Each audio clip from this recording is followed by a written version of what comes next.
I made my decision right there. If I was going to be accepted, this is where I'm going to go to school at. I love the area. I love the coach. And I didn't want to look at McAllister and Hamlin. I didn't have to. I knew in my heart, this is where I should be at this time in my life. At that time in his life, Bill Roddy was a freshman guard, number 12, from Chicago's West Side, and one of 3 African Americans on campus in 1975. He admits his first year was tough.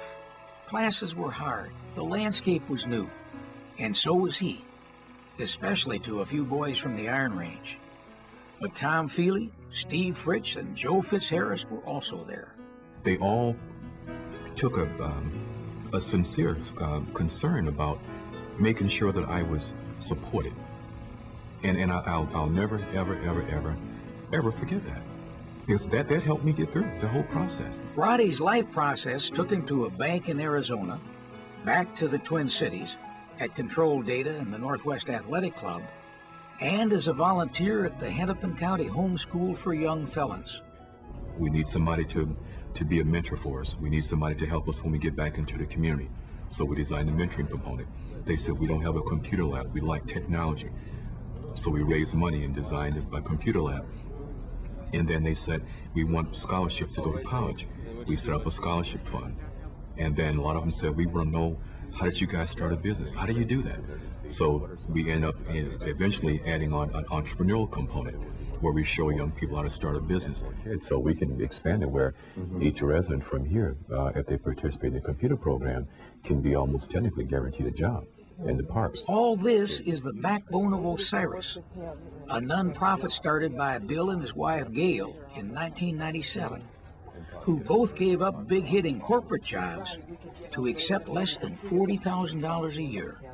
We bring to them that you can make mistakes and start again, regardless of what age you are. We as adults do it, and we start again. So if we tell them that and show them that you can regroup and go on, I think it's very, very powerful and impacts them greatly. One of the young men affected by that message is Henry Sharp, who held up a convenience store in 1996.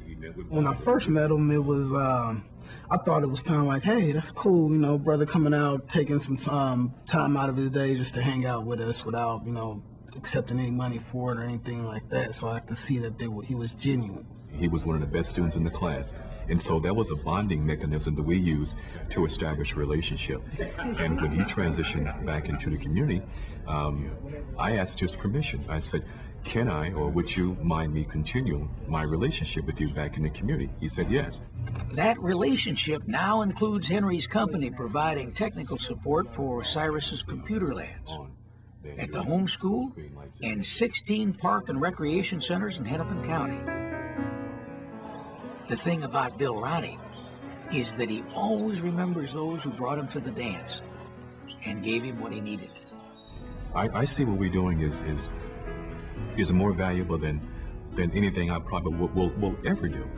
And for me, it's more of a giving of myself spiritually, me growing spiritually, and being able to say that I had a small portion or a small part of contributing to the improvement of the life of another human being.